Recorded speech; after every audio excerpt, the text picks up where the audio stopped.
All right, what's going on, everybody? How you doing? Welcome to another episode of Talking Buffalo, part of the Blue Wire Network. I'm your host, Patrick Moran. Thank you for locking in today, whether you're watching this on video, whether you're listening to this on podcast form. I appreciate you all. We're taping this on Wednesday, so today's show's dropping on Thursday, and I am joined by a recurring guest, good friend of mine from Buffalo Rumblings, Anthony Marino. All right, buddy. It's midweek. So I feel like we're kind of like at that midpoint where we're still a little bit disturbed about week one, but enough time has passed that we can look forward to week two and hopefully a much better tone to talk about come next week and the weeks to follow. What's going on, man? How you doing? I'm good. And it's good to be on with you. I was thinking beforehand, we do everything through training camp and preseason games and, the time over the summer, but this is our first time talking about an actual football game. So for us to be able to go through this, I'm really looking forward to it because there's a lot to unpack. There really is a lot to unpack. And if you're watching this on the video side, I got a graphic up of Ted Lasso, and I had that for two reasons. Number one, we're both Ted Lasso fans, so I'll throw up a Ted Lasso graphic absolutely anytime. But also his attitude, his mindset. One of the things that I like about that show, and I know you're a big fan of that show as well, is a lot of bad things happen, whether it was to him in his personal life or on the field coaching, but he always had that right mindset and right attitude. And I kind of feel like if you're a Bills fan, now's the time to have that attitude, because when it comes to, and by the way, I want to let people to know this too. We're going to spend some actual time today talking about some reasons I feel to be optimistic about this team, despite what we saw in New Jersey on Monday night. But it was, let's start with Josh Allen. We have to go before we can get into positive stuff. Let's kind of do a little bit of housekeeping on the quarterback, because I don't know about you, Anth, and we haven't talked since the game. For me, that might have been the worst performance I've ever seen personally Josh play. What was your takeaway from watching that game? I'm sure the frustration level as a Bills fan for you is pretty high. Yeah, I mean, listen, it was frustrating because the mistakes he made came at bad times, and it really, to me, it limited to these like 4 or 5 mistakes. Sure. So when you talk about it, right, it wasn't this, oh my gosh, this horrible game where he's so far off, where he's not hitting anyone. I mean, his completion percentage was around 70%, right? There were certainly some good things. And I don't want anyone listening to this to be like, Anthony, but the point is, when you complete 70% of your passes, there are some good things that took place. Mm-hmm. The mistakes were just big mistakes, right? Yeah. When you think about 4 turnovers in the game, that makes it hard. And I know we don't want to get ahead of ourselves in talking about reasons to be optimistic, but really, as I look at this game, it's about one player that really was bad, like really bad, uncharacteristically bad. And that was Josh Allen with those mistakes on Monday night. So if you look at it and say, okay, our best player had that bad game, he will be fine. He will bounce back. We have seen enough good games from Josh Allen, but right now, him and the New York Jets, it's almost like think of like Jordan in in his heyday with the Detroit Pistons. Like, they had his number, they beat him, they battered him, all these things. I'm not saying that Josh Allen is Michael Jordan, like two different pieces, but there's always that team that has your number. And it looks like right now the Jets are in his head. Yeah. And I'll tell you this, kind of a segue into reasons to be optimistic about this team still. Maybe the biggest one is that I think it's almost impossible for Josh Allen to play any worse than he did on Monday night. And you're right. You could play well for a lot of the game, but when the mistakes that happen are as big as they are, it wipes everything out. And, I've listened to a lot of content this week, and people are usually generally optimistic about Josh. Joe Marino, Sal Capaccio on his show. I mean, it was kind of firing off on Josh Allen week, and well deserved too. Let me play a clip for you. This is from what's the guy's name? Dan Orlovsky from ESPN. He was on the Kay Adams show, and this clip, what he said about Josh, really resonated with me. And it wasn't him taking personal shots or digs at Josh, but I'm going to play this clip because a lot of people out there probably haven't heard it yet.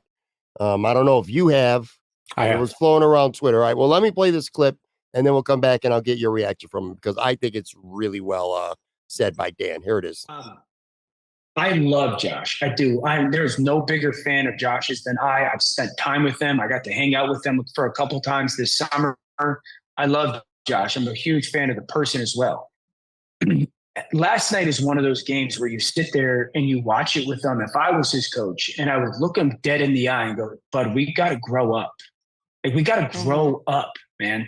We can't have this conversation all the time about when Aaron Rodgers goes down, there's one chance, one way they lose that football game. And for $250 million, it can't be because of you, dude. And I understand that you think you're great, you are, and you're competitive, you are. I love all that. It's why you're great. We got to grow up. We got to handle this situation better. We got to handle the moments and handle. Okay, I have in my notebook, rewatching the game last night, I have 1, 2, 3. I have 7 clips where I just describe him as completely out of control. Can't have that. Out of control. And out of control. Just you're completely out of control in the game. Your eyes are all over the place. Your feet are all over the place. You're running before you have to. You're forcing the football down the field into double coverage again. So I think that is going to have to be and this isn't being a jerk. He's a grown adult. He makes a ton of money. He's a great player. We got to grow up. I mean, I don't know how you feel about that clip, but for me personally, that really resonated with me because I think it's personally, yeah, I think it's well said, man. I really do. You got to grow up a little bit just because some of those mistakes, that hero ball that Dan's talking about, at the end of the day, it really cost him. And his body language too, by the way. I don't know how you felt about his body language, but just I watched the game when my buddy Tone Plux has been on the show with me a couple times this week. Just everything seemed off with him, not just, with the mechanics or anything physically, but just mentally, just, I don't know, the way he looked on the bench at times after mistakes, it was just real bad. Yeah, I said it before. I do feel like to an extent the Jets are in his head. You look to the 2 games against the Jets last year. Robert Saleh in that defense had given him fits. He'd given him a hard time. You can look at the statistics. You can go back and watch the games. Arguably 2 of his worst performances last season. Now you go to this season, you open with the Jets, Monday Night Football, limelight, 9/11, Aaron Rodgers, all these things coming into it. And it just felt uncomfortable from the beginning. And really, it's interesting. I took a lot of times I don't, members of the media and whatever they say, like I don't specifically take issue with things they say, but there were many folks talking after the game about, well, oh, that first interception, it was an arm punt. Like, that's fine. Like, no, it wasn't. He had 15 yards in front of him. He could have run for the first down. He would have had one defender to beat. And it's like he rolled out to his left. When he let go of the ball, I'm thinking to myself, my gosh, Diggs must be in the end zone. Like with nobody within 15 yards of him, right? Something must have happened, a busted coverage. And it's like you're throwing a Deontay Hardy who's double covered down the field when, again, you had nothing but green grass in front of you. To me, that was the most troubling play of everything. The interception to Diggs, as much as I hated it, it could have been like, maybe you're trying to get a pass interference. You're throwing the ball up there for him to make a play. You're about to take a hit. I'm not saying it's right. It happened. Even the fumble, it's like, hey, you mishandled the snap. All right. But it was that first one that it was just like, to me, it was obvious as he rolled out, there was nothing but green grass in front of him. And that was a part that just felt odd. Yeah. I mean, look, we can go on forever about Josh, but those mistakes, he's got to clean them up. And I went back and I saw a stat that is a little bit disturbing. And Josh Allen, since the bye last year, his numbers have just been all right. But he plays well for long stretches, but it's the mistakes that are really killing him. And hopefully he can find a way to reel it back. And to me, a lot of talk about Ken Dorsey and some of the play calls. For the most part, I didn't have a problem with what Ken Dorsey was calling on Monday night. I actually thought a lot of the play calls were good, with the exception of running the ball on 2nd and 15 in overtime. after an incomplete pass to Dawson Knox. That drove me absolutely bananas. I mean, best case, even if he gets 6-7 yards, you're still looking at 3rd and long. Hated that play call. Assuming it was him that made the call and Josh didn't check down, we still don't know that, and maybe we never will. But anyway, that aside, if there's something about Dorsey, they got to find a way to be able to reel Josh in a little bit from time to time. You know what I mean? And just get his head right, because it seems to me right now when Josh makes mistakes, it kind of snowballs into what we saw on Monday. Well, and here was my take yesterday, and I get it. Everyone had their own opinion, right? Should Dorsey get out of the booth and be on the sideline? Like, is Dorsey the problem? All these different things. To me, I still look at it and think the Bills need a veteran quarterback to be in that room. Josh is 27 years old. He does not have everything figured out. So, sure, do you need that Case Keenum type of quarterback in the room with you? Not just these young guys that have upside. I don't even want to say Matt Barkley is that person based on the closeness, but like someone that can sit on the bench with him and be like, what the hell are you doing, man? Like, you know what I mean? Kind of that grizzled vet to pull him aside and just be like, cut it out, because it doesn't seem that that's happening. And I realize, like, I'm looking for a solution here and what it is, and kind of looking for these little pieces. He can come out and put up 400 yards against the Raiders on Sunday, sure, and everybody will be over the moon again. So we'll see what happens. Yeah, I agree. Listen, 100%. I'm down on him for one game. I'm not like saying, this is he's at the crossroads of his career right now or anything like that. And plus, look, it's low hanging fruit right now to criticize Totally. Josh Allen. There are other reasons besides him. He was the biggest reason, but there are other reasons why they lost. But it's one game. It was just one of those nights. It happens in sports. So for now, at least, anyway, let's kind of have an optimistic attitude going forward. And that's one of the things that I want to talk to you about today were reasons for optimism. And like I said, with Josh, it's just he ain't going to play that bad again. At least I'm confident that comes Sunday and the week after that he will be better. So that alone has me optimistic. I thought Dalton Kincaid played well. He got his feet wet. So this is another point. 4 catches, 26 yards, 4 targets, 4 catches. I think he's going to be a bigger factor going forward. Played a lot. By the way, they played a lot of 12 personnel. In fact, I don't know the exact number, but I know that they played more 2 tight end sets than anyone in the league in week 1. So if we were wondering how much we were going to see 2 tight ends, we got our answer pretty much right away. And I don't know, your first impressions on Dalton Kincaid. I'll tell you what, and this is speculation. We'll never know too. I thought he played well, but also that overtime on that first play, it was a bad pass from Josh Allen to Dawson Knox. It was really low. I just kind of feel like Dalton Kincaid catches that. He catches everything. That's why, I feel that way. But anyway, your overall impressions with Kincaid right now after watching him in actual regular season action. Yeah, I thought it was a good start, right? I mean, 4 catches, 4 targets. That's what you like to see. When you talk about that position, again, you're not going to look at it and say, you're 6.5 yards per catch, nothing crazy. But we talk about him replacing Cole Beasley, right? That high percentage target. Mm-hmm. Yeah, maybe you're going to average somewhere between 7 to 10 yards per catch during the game. That's fine. Like, that is what you're looking for, that safety blanket. I'm good with it. I'd like to see him targeted more, and maybe we'll start to see that this weekend. I thought that was an area where the Jets might have been vulnerable. But listen, between him and Dawson Knox, I mean, it was 8 receptions on 9 targets. That's a pretty good combination. Sure. And I'll be honest, I was a bit surprised that Dawson Knox dropped that pass. I mean, he has been so much better. I've seen him make better catches. It was not a great throw by any stretch, but enough where, again, I'm not saying he's at fault, but like I've seen him make that catch before. Yeah, for sure. Like I said, bad throw, low throw. I don't want to, Yeah. it's not an easy catch to make. I just kind of feel like, and he has made that catch before. It's just something about Kincaid that makes me think that he makes that catch. But anyway, I got a lot of confidence in Kincaid right off the bat now. And going into these upcoming games, I think, well, I don't want to necessarily, he's not going to play more because he already played a lot in week 1. But I feel good about that 2 tight end set. They were moving the ball well, and they were taking at times for what the Jets gave them. This keeps going back to Josh Allen. And then he just got greedy, a couple of times and forced passes when other stuff were there. And I'll tell you, it's maddening, Anth. And I know how busy you are, so you probably don't get a chance to really watch a lot of the All-22.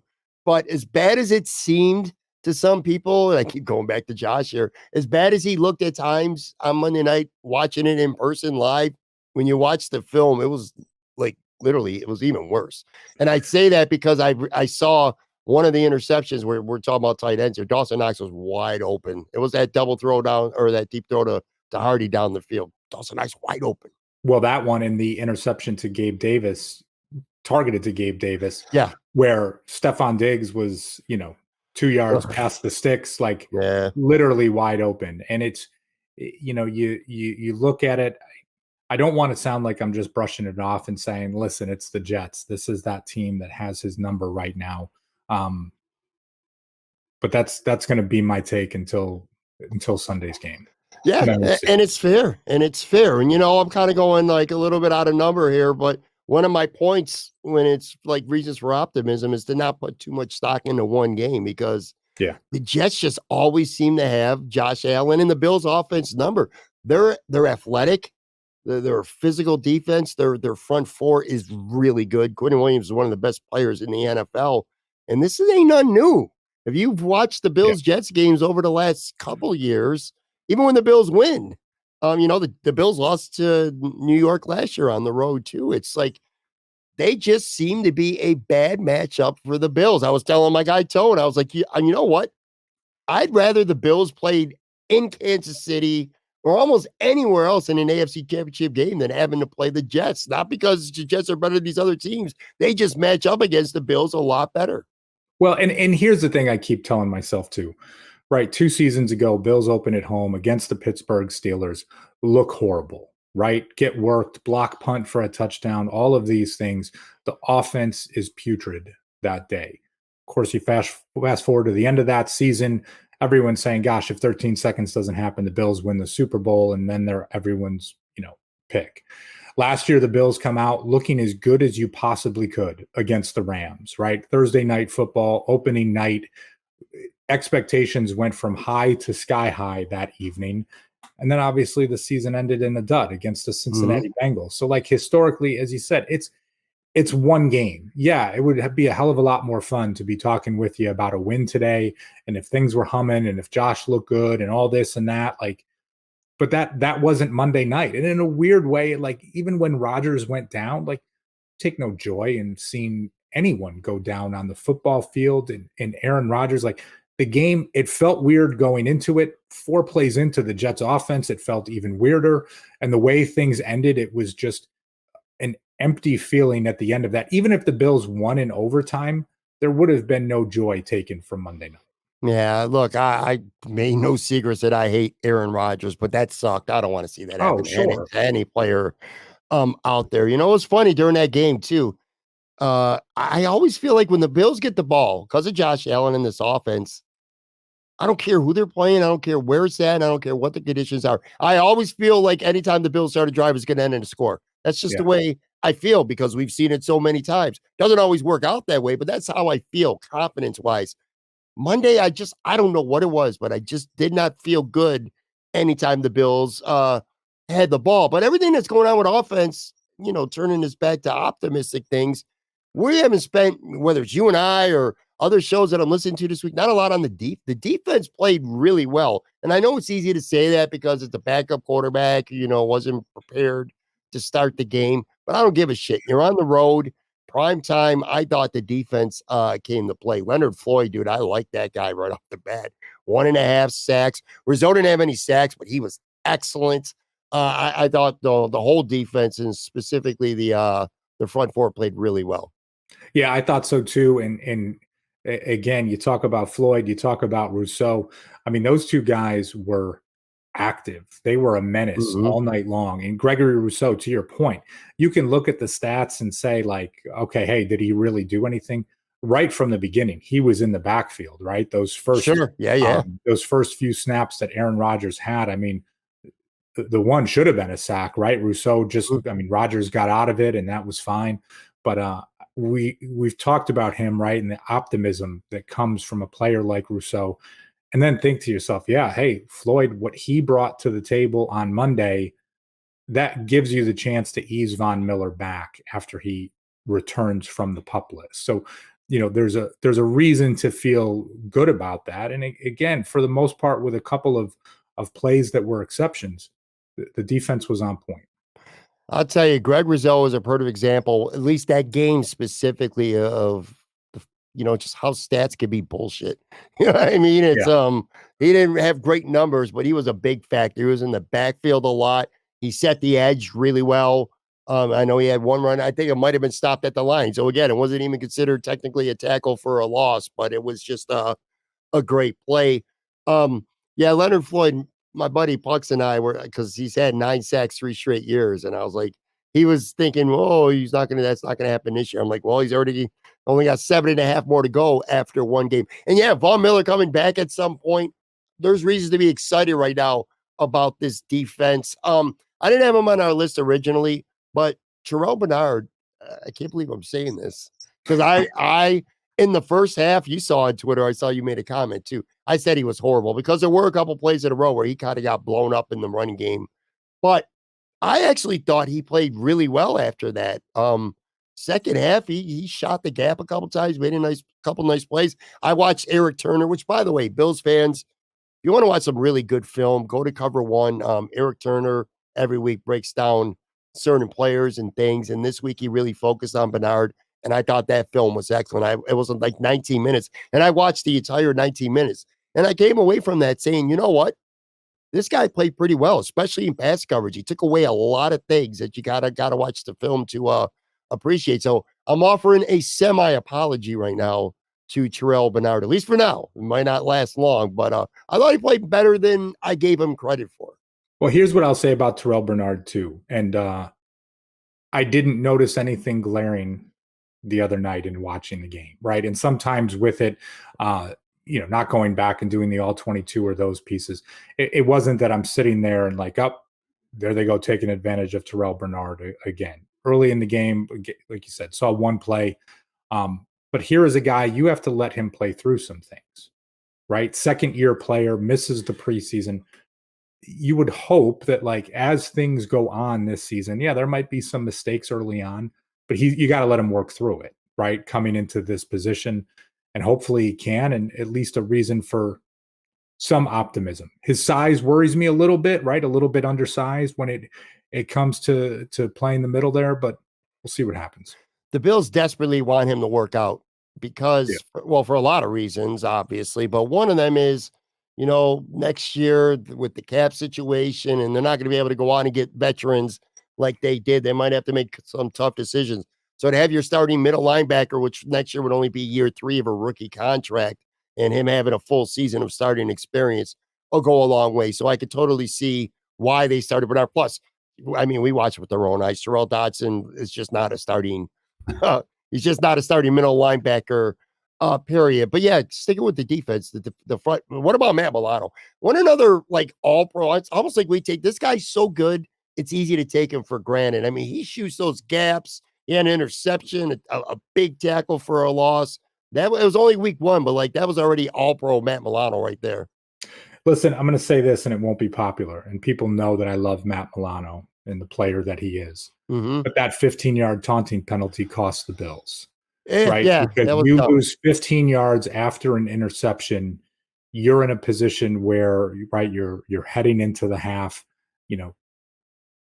Sure, in retrospect, you can say you need 7 there, but it's just, not to be like old man Sean McDermott, but it's like you need to be smarter in that scenario, right? And I mean, right away when you did it, 15 yards is no joke. I hate that it's even a penalty, right? You get an interception, you say something about the quarterback's mother or whatever, like who cares, right? That should not be a 15-yard penalty, like the same as if you rip off someone's helmet and punch him in the face, but it is. So it's just like, that's the only piece that I come away from this in a game that ended up being closer than it needed to be, that just, the only thing I struggled about. So if I'm going to say something negative, it's just like, man, just be smarter there, because you gave up 15 yards when you're ending the first half. You end up with 3 points.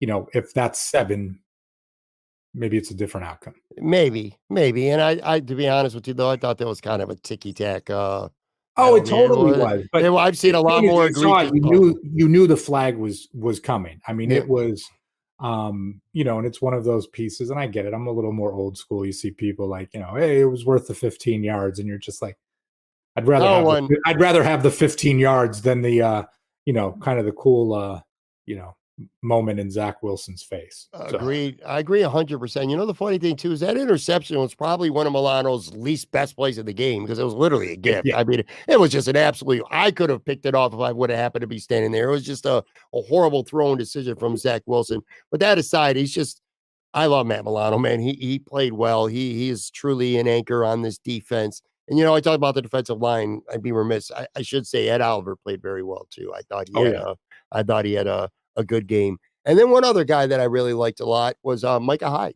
This was the first time we've seen him action in a long time. And I thought he looked quick. He was physical. He was getting to the ball quick. He closed on passes, short passes, really quick. So it was good to see him back there. And I thought he played very well too for his first start in almost a full season now. I would throw Christian Benford into the conversation too. Save 4 points. Yeah, saving 4 points, definitely that one play, but no rotation at cornerback too. No. And I thought maybe there would be, right? Maybe it would be Dane Jackson. Not too much of a surprise that Kaiir Elam was inactive based on, kind of his inactivity on special teams. Mm-hmm. But Christian Benford, when I say play well, again, it was against Zach Wilson and all this and that, but that one play to catch Breece Hall, that in itself, I can ride with that guy. Yeah, I was impressed with him. I think the Bills made the right decision. We did anticipate potentially Kaiir Elam not even dressing for the game, and that's exactly what happened. So, I don't want to go down that road today, but, not a good start. I was going through some tweets too, circling kind of back to the overreactions from one game and Josh Allen specifically. I don't know if you saw Pete Prisco from CBS put up a tweet. The Josh Allen hate today reminds me of the pre-draft Josh Allen hate. You all were wrong about him then, and we'll be wrong about him again. Stupidity is abundant today. He was bad Monday night, but really, there were some, not to any surprise of you and I, because we're on Twitter enough, but some of the reactions, holy shit. I was mad too. And I fired off some pretty heated tweets, but come on, man. Some of the reaction to Josh Allen or Dorsey or McDermott is just unbelievable. Yeah, I think we talk about expectations that some people have related to the team. You can be disappointed, but for anyone that watched the Bills play the Jets last season and then going into this game, you should not be that surprised, right? There was no sense of overwhelming confidence going into Monday night's game. There just should not have been. That is not the team that you want to go up against in week one. Hey, maybe if you're just playing the Dolphins to start the season and it's going to be a bit of a shootout and going back and forth like they had with the Chargers, at least that's a little bit more fun for you because you're putting up some points. If you were being realistic going into Monday night, that is probably what you thought the game was going to look like, at least from a, being a bit of a slugfest is what I'm, not the interceptions or this and that, but right. Yeah, people need to relax a little bit. And I always, I enjoy listening to WGR, but Tuesday I was like, listen, I'm avoiding when they say we're going to the phones, because some of the folks that are calling in, it is just oh my gosh, I can't. If you're talking about benching Josh Allen, right? What for who, Kyle Allen? What are you doing? What are you doing here? It's one thing to be upset and just say, hey, I want to vent. I'm disappointed that. But the lack of reality in some ways, it's mind-boggling. That's why it's good that we're recording on Wednesday. You have an extra day to kind of let things settle in. Yeah, for sure. And look, to put a bow on losing the way they did, I get why fans are mad, because Aaron Rodgers goes down, Zach Wilson comes in, you're up 2 scores. The game, it felt like the game should have just been put away. The Bills only scored 3 points in the second half. That's just not acceptable. But anyway, the other thing too, going in all off season, there's a lot of concern, at least to some people, not so much, well, at least not to you anyway, but with Stefon Diggs and all the, the drama, him not showing up to OTAs, day one of minicamp, being kind of absent. What's he going to say? This and that. Look, the guy's a ball player, man. In my opinion, at least, I thought he was the best player on the field for the Bills on Monday night, man. 10 catches, 102 yards. He was making plays all over. So all the offseason crap, he put that shit behind him. And also on the bench, and they showed this was the one time they actually showed it. Like I was getting really mad, and I kind of hinted at this with Josh Allen would kind of be sulking on the bench after bad plays, after the interceptions. Right before the last drive, they showed Stefon go up to Josh and put his hand on his head and say, "Let's go, man, let's go." And then the Bills go right down the field, and Stefon Diggs had 3 catches on that drive, and the Bills force overtime. Anyway, my point is, if you were worried about Stefon and if his head is really into it, if his heart's really into it, those questions were answered quickly. Because again, in my opinion, I thought he was the best player in the Buffalo Bills Monday night. Yeah, he was great. And, I'm glad they showed that clip too, just from I don't know, right? Like not to put things to bed, but everyone on that team says he is a good teammate, right? A great teammate in what he does. And sometimes you see folks in a situation where they just need that pick me up, right? And Josh's body language, for as bad as it was, like, yeah, imagine you're the quarterback and you're the one that's throwing the game away, right? I mean, I know some people struggle when he takes ownership to things of just like, he's just saying the same things, but what do you want him to say? Yeah, right? Right. I know, and we keep going back to Josh Allen with this. That wasn't what we were trying to do here. But again, back to Diggs, as a teammate, you see that it's just like, listen, it's an opportunity to pick someone back up. And to your point, they marched down the field, got a field goal. Granted, I will admit, when Tyler Bass kicked that and it hit, the camera work was a little a little suspect. I did not think it went through. Me neither. Oh my gosh. And then they're like, it's good. And I'm like, wait, what? So anyway, I'm getting off on a tangent here, but I was glad that they showed that clip too. Yeah, for sure, man. I was a big fan of Stefon's game. And one other bonus thing, which I didn't have in our original notes because I didn't realize it until I saw grades this morning. Take a wild guess. Well, it's not a wild guess, but who was the Buffalo Bills' #1 graded offensive line in New Jersey on Monday night? I will guess Osiris Torrance. You guessed correctly. Rookie making his first start at a 69.7 PFF grade for week 1. The best among all offensive linemen, and even more so, second best overall grade on the Bills behind only Stefon Diggs in week 1. I was watching the game and I was doing a lot of yelling at my television, specifically at the offensive line, man. Spencer Brown, of course. Connor McGovern, who, by the way, had a very poor game. But again, this is supposed to be about some positive stuff, at least this segment here anyway. As a lot of these guys struggled. Let's just leave it at that. But I didn't hear Osiris Torrance's name really once. And all the bad plays, the run stuffs or Josh's sacks and things like that, it never felt like it was because Osiris Torrance got beat. And sure enough, when you watch the film and you look at the grades, that was the case. So another optimistic thing, it sure seems like the Bills found themselves a pretty good right guard in the draft in Osiris Torrance. He was good. He was the bright spot on the Bills' offensive line for sure. Yeah, I mean, that is as good as a defensive line you are going to see this season, right? I mean, certainly playing the Eagles later in the year, but the Jets is the one. So for him to show up in that first game of the season and prove that the moment is not too big for him, that says a lot.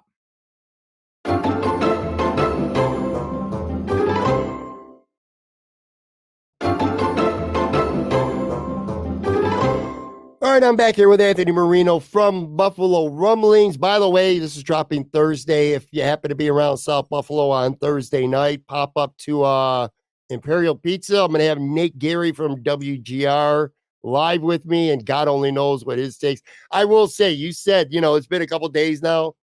Pretty smart thing I didn't have Nate like Monday or Tuesday. The game was Monday, but like Tuesday night with me. Who knows how pissed off and fired up he might have been. So he might be more chill by then. But anyway, it's always interesting and fun to get together with Nate. Aaron Quinn from Cover One might be able to pop up and have some wings and do a show with us too. We'll see how that goes. But Nate's going to be there for sure. So if you happen to be in South Buffalo, pop up to Imperial Pizza. All right, so we spent some time talking about reasons to be optimistic. The defense played really well. Stefon Diggs was Stefon Diggs. It was just one game. Let's not, kill the Bills. The Jets just notoriously played Buffalo well. And Josh Allen's just not, I don't think you're going to see him play any worse than he did. So it can only go up from there. I got to say, though, I got a couple notes. Done a couple shows already this week. And these are things to me that kind of like went under the radar that bother me that really haven't been discussed. So kind of fresh topics, at least to get your takes on. I've spent a lot of time talking about Trent Sherfield on the show with you over the last month or so. Only played 11 snaps, 16% of the snaps. Hardy, 15%. Although Hardy was used early and often, 22% of the snaps are him. But I don't know, man. I was impressed with Trent Sherfield, and I just don't like the fact that he only got 11 snaps. It's tough, and it becomes a numbers game, right? You talk about playing 12 personnel, and we want to see Dalton Kincaid out there on the field. And listen, when Kincaid and Knox both play over 80% of snaps, that puts you in a position where that third wide receiver, it's going to be a limited opportunity. Now, the piece where I think you can pull from to make something work is, Gabe Davis played something like 97% of snaps. Played more than Diggs, yeah. And as much as I love Gabe Davis, it's like, listen, it is a long season, right? We've seen the effects of injuries and a high ankle sprain last year. Like, can we get Gabe Davis somewhere around 75 to 80% of snaps? Yeah. Free up an additional 15 to 20%, whether it's Sherfield or Hardy, Khalil Shakir playing like 10% of snaps. Like, listen, don't nickel and dime here. Let somebody get into a groove. So if Khalil Shakir doesn't play and he's, kind of a break glass in case of emergency, active on game days, give it to the guys that have the opportunity. So I would have thought there would have been more Trent Sherfield. Maybe that's something that can happen, but I don't want to see less Dalton Kincaid. So it's a little bit of a, pick your poison.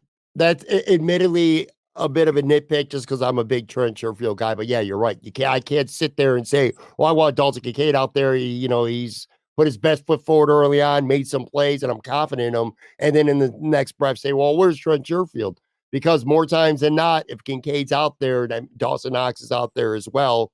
So you're only going to have two wide receivers. If it's Gabe and it's Diggs most of the time. I don't know. I just hope they find a little more creative ways to use him. He's not going to be the guy who's going to catch 6 balls for 90 yards and a touchdown often, but I just feel like he could be useful to this team. Give him the ball a couple times at least. I don't even think he didn't have a target. So again, that bothered me a little bit nitpicky here too, because I'm not saying James Cook played bad.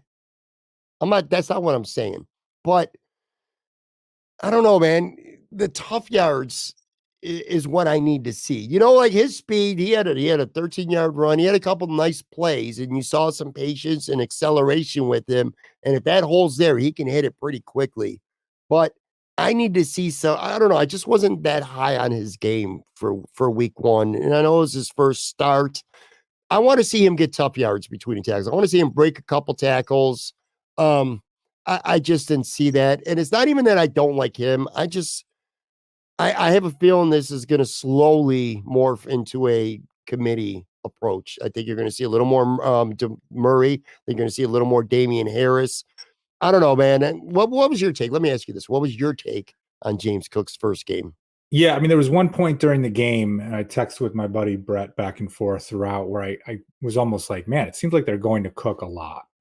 Now, with some of this, right, you talk about a game where Josh is a little bit rattled, that maybe it's like, listen, by going to your running back, it can kind of ground you a little bit, right? Like, this is what we're doing. Yeah, we're going to kind of grind some of this out. My one piece with it is, it's just like, for as physical a team as the Jets are, I was surprised that we didn't see more of Murray. And right, we saw him in that last possession, last drive in regulation, which it's like, hey, he's getting some tough yards. He's grinding some things out. You see him in pass protection. I mean, he's 6'3", 245 pounds. The guy's a monster out there. And I've always been kind of a proponent of the bigger backs, right? Give me a Derrick Henry. Give me somebody like that. Give me an A.J. Dillon, right? Who's got, 40-inch thighs or whatever it is, that's just going to be able to grind that out. Murray is that guy. And I was surprised that we didn't see more of him and Harris early in the game, especially as physical as things were, to just be like, here's a guy that can get you 5 yards up the middle and just kind of like knock some heads. So I wasn't disappointed with Cook. To your point, he did some good things. I just don't know if this was the opponent that was best for him versus those two other physical backs. Agreed 100%. He had 16 touches in the game, which is a good number. Yeah. Only one of those touches went for more than 10 yards.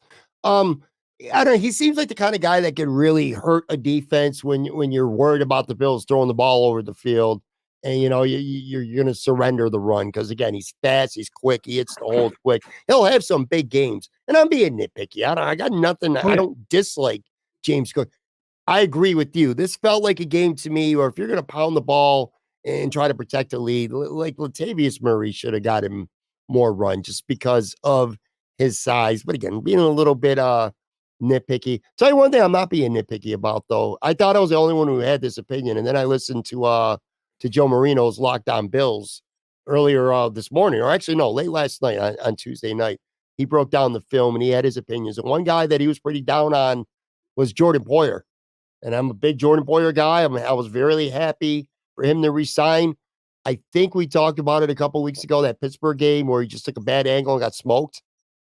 Well, it kind of sort of happened again when that Breece Hall run. It's just like he's still quick and instinctive, and I still trust him, but he gets it's like his feet are stuck in cement at times. I don't maybe his age is starting to show a little bit on some of these plays, but he got smoked at least once or twice. And I just thought he did not play well. And again, I kind of listening to Joe Marino's show that confirmed it. He has studs and duds. Like he runs down guys that he really liked and guys that he didn't. And he was on the dud list, man. It's I don't know. Maybe Anthony, we're starting to see why there wasn't a lot of interest in him around the league, despite his numbers and being an all-pro. I don't know what it is, but I wasn't impressed with Jordan Poyer on Monday night. And I don't say that often. Yeah. It's interesting with him. So you talked about the preseason game against Pittsburgh. I remember back, I think it was during the 2019 season, a similar type play, a long touchdown or reception to Hayden Hurst, right, where he had like 60 yards after the catch, where I remember Poyer taking a bad angle with that before. And, that in between of just hey, when you're playing that position, are you just going to get caught here and there? Now, Joe also talked about the misalignment on that play and that the Bills were totally not in position that they needed to be. That's not an excuse for taking the proper angle and what took place. Right. But yeah, I'll be curious with Poyer, right? I'll be curious this next weekend against the Raiders, a team that, yeah, they have a great running back in Josh Jacobs, but I expect them to look to pass the ball a bit more than obviously Zach Wilson was going to coming into this game and to see how he looks. So I will say I'm not concerned yet, but I'm keeping an eye on it. That's about the most I'm going to get from Anthony Marino when it comes to a topic like that. One last thing. I don't want to blame. I'm not going to blame one person. It was a bad, first of all, the punt in the middle of the field. It was a bad punt, and there were multiple guys who screwed up assignments. But look, I'm a UB guy, man. Love local players. I like the underdogs. I want to be a Cam Lewis guy, but I'm not. And just I'm over it with him, man. He missed that first tackle, and we know how the game ended. I just go back to last year when it started against the Vikings and what a disaster that was. Damar Hamlin didn't dress. I'm ready to see Damar, not because it's a feel-good story, although that obviously adds to it. But if I'm Brandon Beane, if I'm Sean McDermott, whoever is going to make that decision, you know what? I'm dressing Damar Hamlin on Sunday, and Cam Lewis could take he could stand on the sideline. I'm over it, man. I'm over the guy gets on the field. He looks great in camp. Looks good in the preseason. I know why. I get why he made the team. His versatility, this and that. But he's not the nickel guy. If Sharon goes down, we've seen on Monday, it's wrap. I'm over it, man. You got to make that tackle. And he wasn't the only one who screwed up, but you got to make that tackle. I'm over him. It's a tough one with him because, to your point, feel good story, all of these things. It's but yeah, special teams when no one cares about special teams when it comes to roster construction, right? And I do it all the time. 53-man projection, like whatever, special teams, you figure it out. This guy, that guy. But then when you keep a guy because of his special teams prowess, and there's a miss, and it ends up being, and Saron Neal was not without fault on that punt coverage either on Monday night. Right. It just exacerbates things, right? Because it's just like, if that's really why you're here, that can't happen. And the Bill to lose a game on a special teams punt return for a touchdown, if you're a Buffalo Bills fan, is probably the most infuriating. This is a team that probably uses more resources than anyone on the face of this earth when it comes to special teams on their roster. But anyway, I'd seen enough with Cam Lewis. I'd like to see DeMar Hamlin play on Sunday. I'm just gonna leave it at that. One last Bills thing, and then we'll get to our finish the sentence. Again, going back to optimism, shit game. You're 0-1. You got two, let's just say, very winnable games. These next two games, the Raiders at home and the Washington Commanders on the road. It would be catastrophic to me if you lose either of those games. You're 2-1, and then you go to week 4 at home against Miami. You go and you beat Miami and you put a good game together and you beat the Dolphins. This Jets game starts to mean a lot less. You know what I'm saying? Oh, yeah. I mean, listen, if the Bills play well against the Raiders, all will be forgotten from what happened on Monday night. Listen, I think when you talk about I mean, listen, if Josh throws for 375 and 3 touchdowns and they win by 2 scores, like, everything will be sunshine and rainbows come Monday when people are breaking down the show. But I will say this again. I can still feel optimistic. And I know we started the show, we talk about Ted Lasso and all this and having that type of mindset. For as bad as you can look at things on Monday night, it just came down to Josh Allen. I've seen enough of Josh Allen to play great football, and so have you and everybody else that's listening to just be like, okay, this was a bad game. I mean, heck, we've seen Josh go out and still have multiple turnovers and have a great game, right? To put up 300 plus yards and multiple touchdowns and going for the long run. So I'm going to remain optimistic because you look at it and you're like, okay, it was one player and it was your best player that put up the stinker. So I'm on to Las Vegas, Pat. That's fair. And going back to the opening game last year, the Bills turned the ball over 4 times, but they still smacked the shit out of the Rams to open up the season. So yeah, look, it was one of those, a bad opponent, and everything that could go wrong for the quarterback went wrong, and just leave it at that. If it's if your quarterback's Kirk Cousins or Jared Goff, a guy along those lines, then maybe you're a lot more concerned. But we've seen enough good things from Josh Allen to have confidence that things will get a lot better going forward. All right, let's finish up. Finish the sentence. This is going to be different. So I always have 4 questions for Anthony. Kind of an opportunity for people to get to know a little bit more about you and us beyond just how we feel about this football team that we talk about every week. This is going to be an all actors edition. So pretty simple, straightforward, to the point. And we'll start with the first one. These are all actors and what your favorite movie is from this actor. And we'll start with Denzel Washington. My favorite Denzel Washington movie is blank. So, and with each of these picks, I'm going off the beaten path, right? Because I think it would be easy to pick the most recognizable films and roles for folks. But truly, when I talk about my favorite, it's not like what the norm is. My favorite Denzel Washington movie, and he is truly one of my favorite actors, love so much that he has done Man on Fire, right? His role as John Creasy is one of the greatest movies I've ever seen, because here you take this actor that you've seen in so many great roles, right? And what he has been, and so distinguished and poised and just this leader. And now he's going to come in and I am just going to wreck shit during this movie, right? Like somebody kidnapped a little girl that I'm the bodyguard for. Guess what? I am going like scorched earth on all of this. One of my absolute favorites, easy choice here. Okay. I don't know what you're going to say until you say it. I'll send you the questions so that you have some time to think about them, but I don't know what you're going to say. I have the same thing. That's my favorite movie too. Love that movie. What a badass he turns into, man.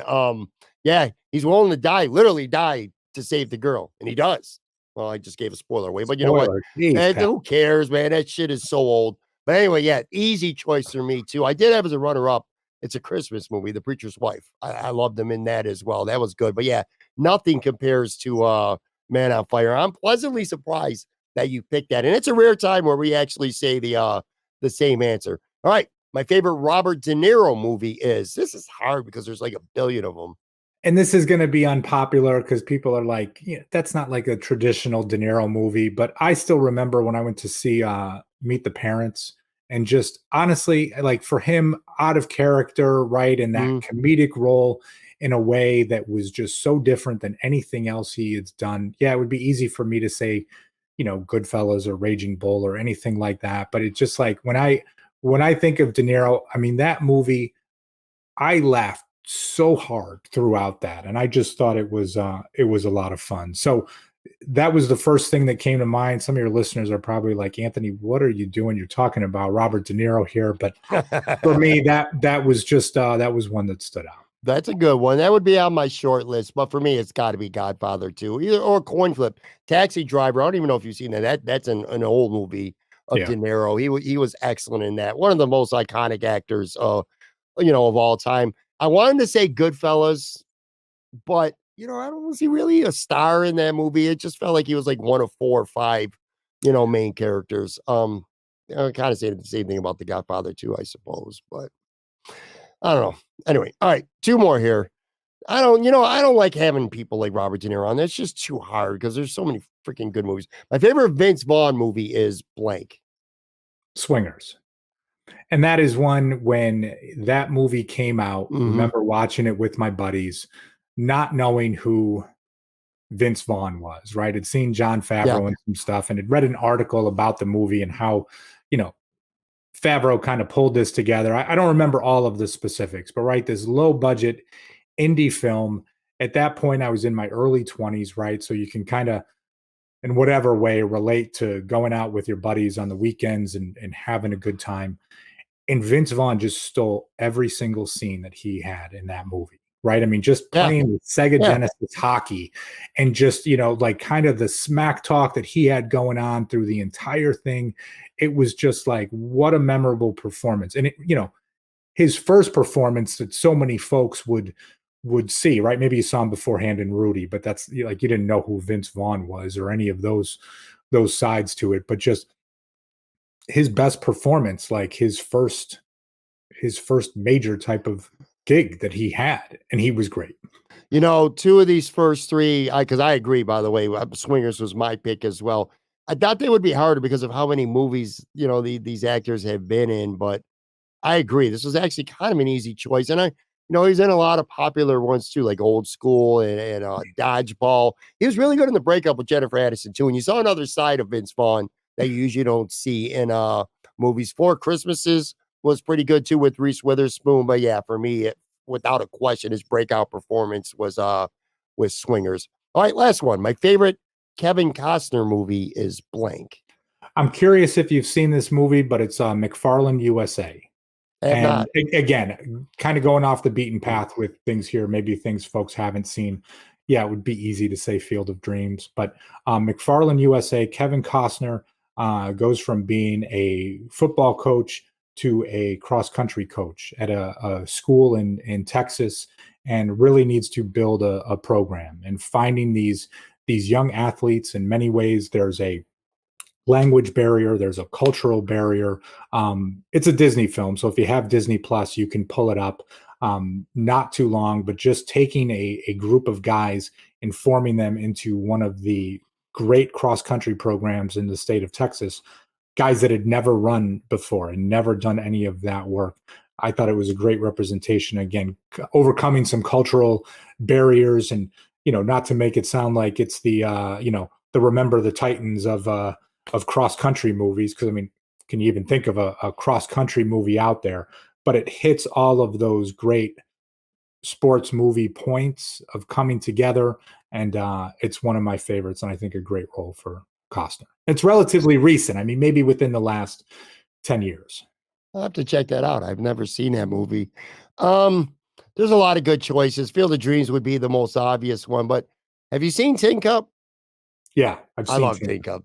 For me, it's Tin Cup. Just, for a lot of reasons, but just that scene at the end where he just keeps putting ball after ball in the water and just he blows the U.S. Open, but then he sticks the last shot. What a great ending. I just love that movie. As a golf fan, I just thought it was hilarious too as well. So nice little sweet romantic comedy. But I'm so different, right? Because you think of the ending, any sports movie, you're expecting him to make the shot, to win the U.S. Open, for it to propel his career.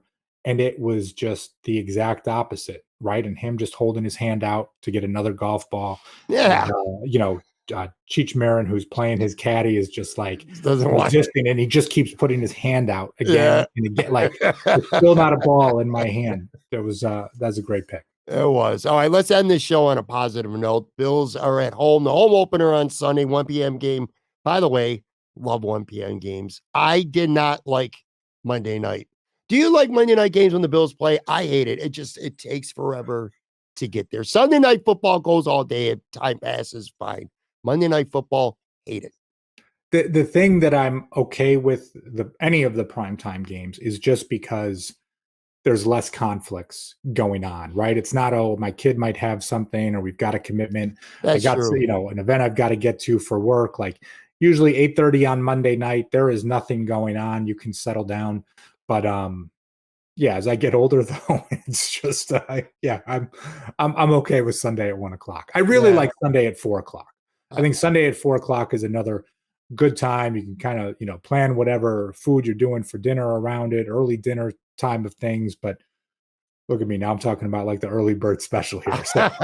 Well, I'll tell you this, taping it's hard enough for me to want to watch a Bills Monday night game, but taping a podcast minutes after a late night, 11:30, quarter to 12 Buffalo Bills overtime loss to a team they should have beat was not one of my more enjoyable experiences of having a podcast for these last 5 years. Pat, I will be honest with you. I was going to record a show because usually my show for Buffalo Rumblings comes out around midnight on Tuesday, right? Yeah, so right. Late Monday night. And I was going to do a post-game show. And after that ended, I'm like, I'm not doing this. I'm not going to get on, and rant for 15 minutes and be that guy. It was one of those nights where I'm like, I don't even know if I should be doing this anymore. Like, what am I, like you're contemplating of just, should I be retiring from the podcast game? So, you talk about not wanting to overreact or do something right after. I think I made the right decision not recording after Monday night's game. I was stuck recording. I had my guy Tone with me, who was in studio with me on Sunday and Monday. So not a fun experience. But anyway, all right. So give me a prediction for Sunday as we get out of here. I'm definitely going to hold you to this next time you're on too. Yeah, I'll say Bills by 13. Bills by 13. Yeah, I think it'll be one of those. I am, as I look at the Raiders, I think they can do some good things. Josh Jacobs, Devontae Adams, Jimmy Garoppolo is a game manager. But I think it's one of those where, it stays around 7 points, 6 points, whatever for most of the game. Bills score another touchdown late. And again, I think Josh Allen puts it together on Sunday. And next week, it's sunshine and rainbows from Bills Mafia. Sunshine and rainbows. All right, make sure you follow him on Twitter at Marino. Check out Breaking Buffalo Rumblings. What's your prediction? You're going to have me make a prediction, but you're not going to make one? I haven't thought of one yet. You're killing me, Smalls. Well, they're not gonna lose. All right. They better not lose. All right. This podcast might be over if the Bills lose. All right, guys. I will be back with Nate Geary live from Imperial Pizza. Well, depending on when you're watching this tonight. So talk to you then.